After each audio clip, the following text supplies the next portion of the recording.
आज मनोहरलालजी खट्टर यांच्या नेतृत्वात दोन महत्वाच्या बैठका इथे झाल्या।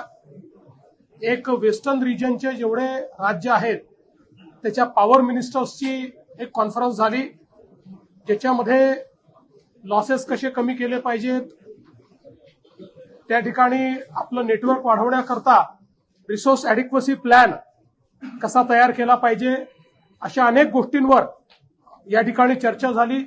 विशेषतः नॉन कन्व्हेन्शनल एनर्जी आपल्याला कशी वाढवता येईल, एफिशियन्सी कशी वाढवता येईल, प्रत्येक राज्याने त्या संदर्भात काय केलंय, या सगळ्या गोष्टींवर चर्चा झाली। महाराष्ट्राने देखील आपला रिसोर्स ॲडिक्वसी प्लॅन त्या ठिकाणी मांडला।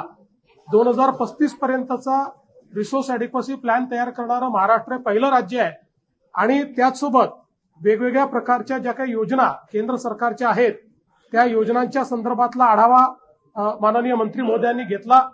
आरडीएसएस सारख्या योजनेमध्ये केंद्र सरकार खूप मोठ्या प्रमाणात महाराष्ट्राला मदत करते आहे, त्याच्यामुळे त्याही संदर्भात त्याचा पुढचा आम्हाला हप्ता मिळावा अशी मागणी आम्ही मंत्री महोदयांकडे केली। त्यांनी त्यालाही मान्यता दिली आणि यासोबत जी मागच्या काळामध्ये केंद्र सरकारने उदय नावाची योजना आणली होती, ज्याच्यामुळे सगळ्या पॉवर युटिलिटीजला खूप मोठ्या प्रमाणात फायदा झाला होता, तर उदय 2 ही योजना आणावी अशा प्रकारची मागणी आम्ही केली। त्याच्यावरही मंत्री महोदयांनी सकारात्मकता दर्शवलेली आहे।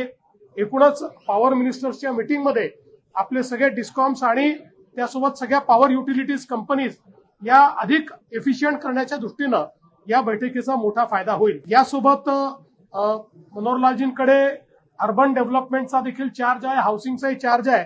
त्यानिमित्ताने महाराष्ट्रातल्या मेट्रो नेटवर्कचा एक त्यांनी पूर्ण आढावा या ठिकाणी घेतलेला आहे। आमचे काही नवीन पुण्यातले 2 प्रपोजल हे त्यांच्याकडे गेले आहेत, ते लवकर त्यांनी मंजूर करावे अशा प्रकारची आम्ही मागणी केली आहे, त्यालाही त्यांनी सकारात्मकता दर्शवलेली आहे। विशेषतः मुंबई आणि एमएमआर रिजनमध्ये हाऊसिंग मधले जे प्रॉब्लेम्स आहेत ते आम्ही त्यांच्यासमोर मांडले आहेत, त्यालाही त्यांनी सकारात्मकतेनं मार्ग काढण्याकरता आम्हाला त्या ठिकाणी सूचित केलेलं आहे।